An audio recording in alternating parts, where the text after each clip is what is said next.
ৰাইজক মই ৰাসৰ এই উৎসৱত শুভেচ্ছা জনাইছো। ভালে আছে ৰাইজ? আৰে বাবা তহঁতি মই অহাৰ লগে লগে ভাই তহঁতৰ মনটো ভাল লাগি যায় ন। আৰে বাবা বুলেটখনৰ কাৰণে কৈছা ন? আৰে বাবা মই কিন্তু বুলেট চুলেট দি দিওঁ দে ভাই। গাৰ্লফ্ৰেণ্ড উঠাব নোৱাৰো, নিজৰ মা আৰু ভণ্টিক উঠাব লাগিব। কি কৰাই জোৰকে হাত চাপৰি মাৰি দিওঁ। মাজনীয়াৰ ফালে আছ? এই মাজনীয়াতে হাঁহি আছে। বাইদেউহঁত ভালে আছে নে? আপোনালোকে আঁচনি চাচনি পাইছে নাই? অৰুণোদয় পাইছে নাই?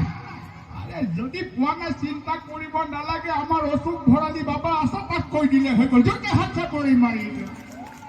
খুব ভাল লাগিছে। এনেকুৱা অনুষ্ঠান হৈ থাকিব লাগে। অহাবাৰ মই প্ৰত্যেকটো ৰাগ হেৰিত মই 1 লাখ টকাকৈ ঘোষণা কৰিছো। জোৰকে হাত চাপৰি মাৰি এইবাৰ মই ভাবিছো এটা নতুন আঁচনিৰ কথা চিন্তা কৰিছো, যিটো আঁচনি হ'ল বৰলা আঁচনি।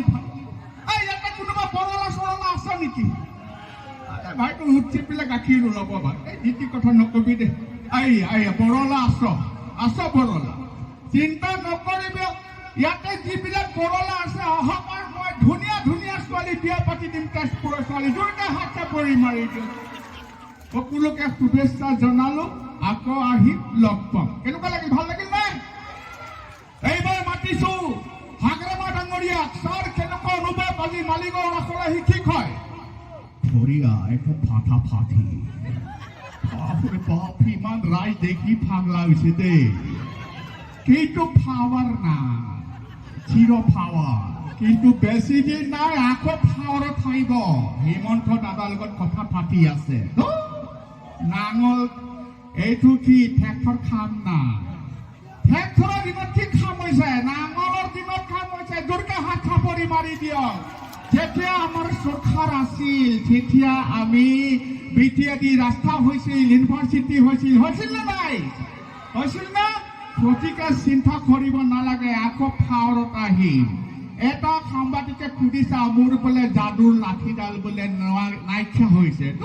মই এইবিলাক বুজি নাপাওঁ যাদু চাদু দেই। কথা হ'ল ৰাইজৰ আশীৰ্বাদ আছে।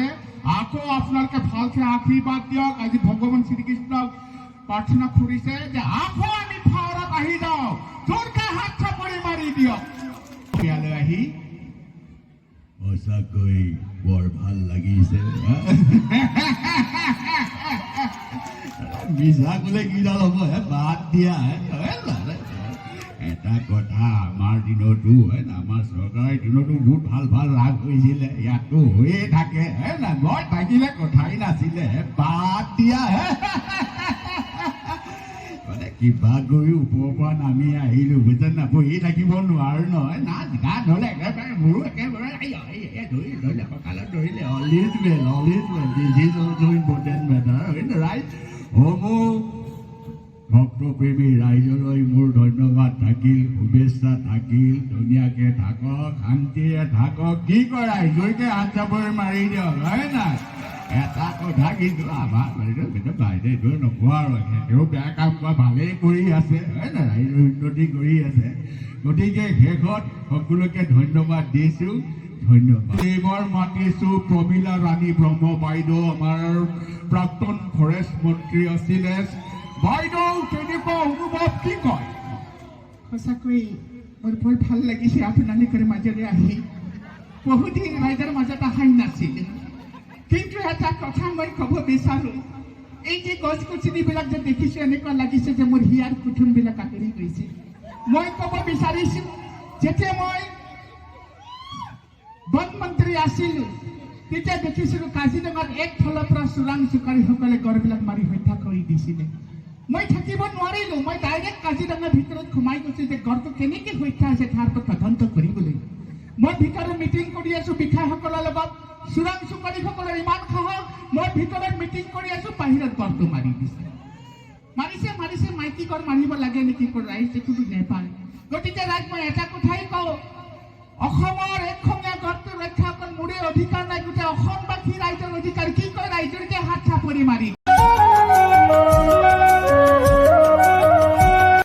আমাক পুনৰ লগ পাবলৈ অসম দাপোন ছাবস্ক্ৰাইব কৰক আৰু ফেচবুক পেজ লাইক কৰক।